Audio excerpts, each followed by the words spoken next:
لەگەڵ پێگەیشتنی بەرهەمەکانی ناوخۆ بەهۆی بێپلانی حکوومەت جۆتیاران ناتوانن وەکو پێویست سوود لە بەرهەمەکانیان وەرگرن و زۆربەی کاتیش جۆتیاران زەرەرمەند دەبن و بەرهەمەکانیان فڕێدەدەن. لە ئێستادا کە وەرزی پێگەیشتنی بەرهەمی تەماتەیە بەهۆی بێپلانی حکوومەت و وەزارەتی کشت و کاڵ جۆتیاران ڕوبەڕووی زیانێکی زۆر بوونەتەوە. ماوەی 17 ساڵە یەکێک لە گەورەترین کارگەکانی قوتوبەندی ئاوەتەماتە کە لە ناحیەی هەریرە لە کار کەوتووە و کاری پێناکرێ کە لە توانایدایە مانگانە 4000 تەن تەماتە لە هاوڵاتیان وەربگرێت. هاوڵاتیانی ناحیەی هەریریش داوا دەکەن ئەو کارگەیە لە ماوەیەکی زوو بخەنەوە کار بۆ ئەوەی کەرتی کشت و کاڵی ناوچەکە ببووجێتەوە.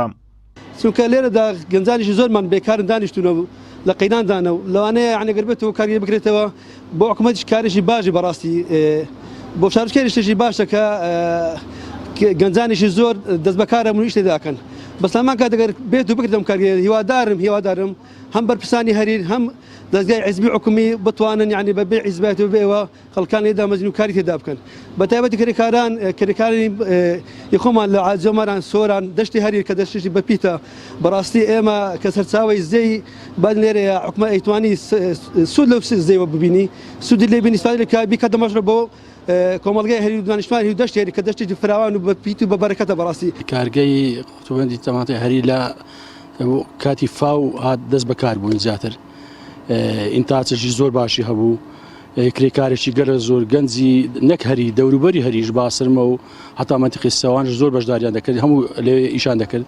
نێشی لە 300 سەر زیاتر بوو، 3 وەزبە ئیش دەکرد، 24 ساعت ڕاوەستانی نەبوو.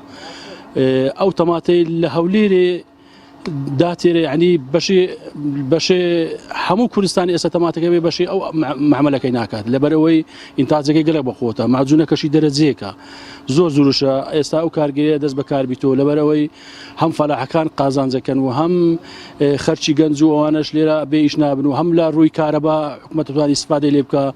ئێستا بەدەیان گەنج بێ ئیشن بەدەیان گەنج شەهادیان هەیە خوێنکارن لە ماڵەوە دانیشتینە. ئەگەر ئێستا ئەو کارگە بکرێتەوە زۆر زەرورە ئەو گەنجان لە باتی لە ماڵەوە بەبێ ئیشی دابنیشن دەچن لەو کارگە ئیشەکەن هەر لەو خەڵکی لایانی پۆندان هەر لە بۆ هەریرێ و ئەو تەماتە ئێستا و هەموو بازاعەتی ئەگەر ئێستا ئەو کارگەچی ئەو هەبکەنەوە هەم ئیش دەڕوات هەم لە ناحیەی هەریریش بەتایبەتی گەورەیە و کارگەی ئاوەتەماتەی هەریر سەرەتای دروستبوونی دەگەڕێتەوە بۆ ساڵانی هەشتاکانی سەدەی ڕابردوو. لە ساڵی 1999 دەستی بە بەرهەمهێنان کردووە و ماوەی 5 ساڵ کاری کردووە.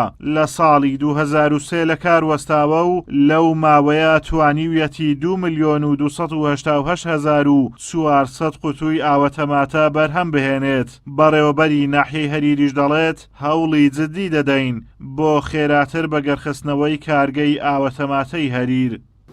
خۆشبەختانە هەولێکی جددی هەیە لەلایەن کەرتیابێت بۆ بەگەرخستنەوەی کارگەی قوتوبەندی هەریر بە تەواوی هێڵەکانی کارکردنی ئێمەش وەکو حکوومەت پاڵپشتی و پژگیریتەوە و تەواوی ڕێکارە پێویستەکان دەگرینەوە بۆ خێراتر بەگەرخستنەوەی کارگەکە کە بۆەوەی کە چەند ئامانجێکمان هەیە کە بپێکرێت لەوانە دروستکردنی هەڵی کار هاتنە ناو بازاری بەرهەمێکی خۆماڵی و بەکواریت و تەندروستیەکی باشتر و بژانەوەی کەرتی پیشەسازی و کشتتوکاڵی هاندانی جوتیاران.